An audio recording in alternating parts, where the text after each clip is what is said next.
Hello class, welcome to our lesson today about decimals and fractions again. This is just an opening lesson to talk about chapter 2. These topics that we look at today are things that you need to make sure you understand about how to work with when it comes to being successful in the next chapter. So a lot of these things should be review of things that we've already done this year, for example. So I'm just going to highlight some things and make sure we understand where they're at. First thing is you need to be able to take a fraction and a decimal and switch the form. Going from a decimal to a fraction is pretty easy as long as you understand place value. For example, this is 35 hundredths, so this would be 35 hundredths. And then don't forget to simplify. I get a lot of students ask me, well, should I simplify all my questions? And the answer is yes, you should always simplify. The second one is 1.2 or 1 and 2/10. So if I write that as a fraction, that's 1 and 2/10, and I just simplify it as a mixed number. So when you're dealing with fractions from decimals, you just want to use the place value to help find it. So for example, this one is 124, and it's in the tenths, hundredths, thousandths place, and then you just simplify it down as far as you can to get to the answer. Don't forget about your divisibility rules, so evens are easy to deal with, divide by 5 is easy to deal with. Don't forget if the digits add up to 3, then you can divide it by 3. Same thing with 9, those are common things that you want to think about. This one, tenths, hundredths, thousandths, 10,000, so it's 4 10,000ths, and then you simplify it. So there's a relationship between those things in decimals and fractions.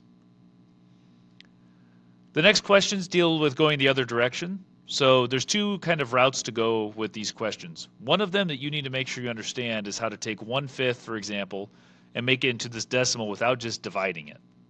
The easiest way is if you can get something out of 10, 100, 1,000, etc. So 1/5 is the same as 2/10, which is 0.2 because that's 2/10.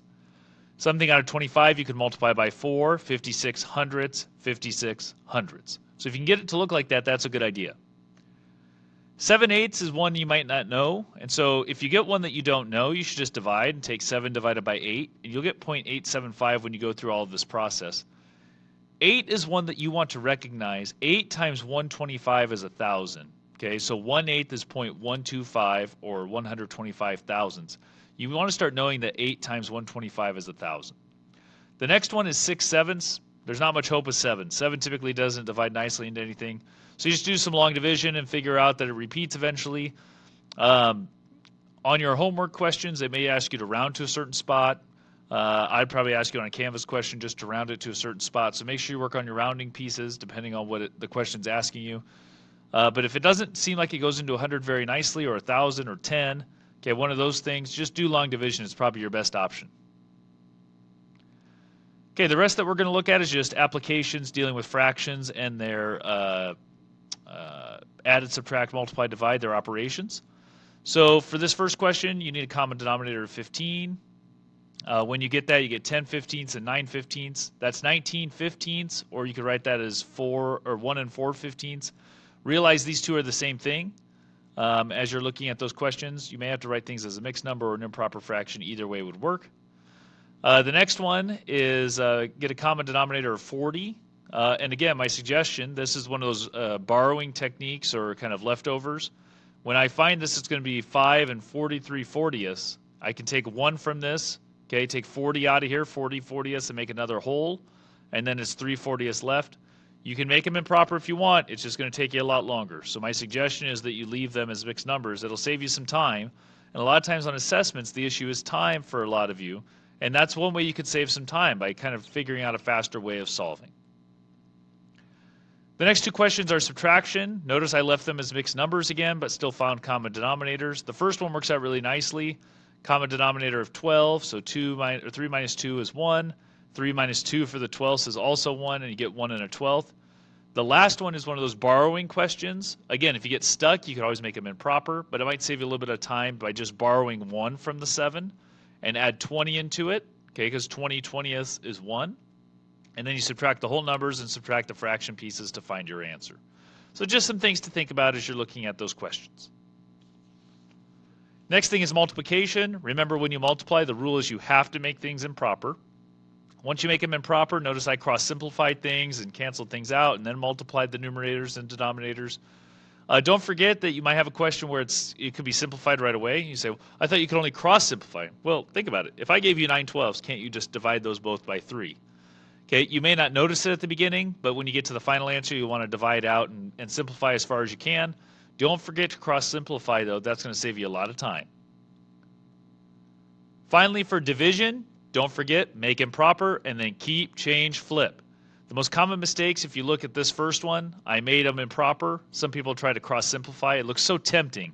17 and 34 are both divisible by 17.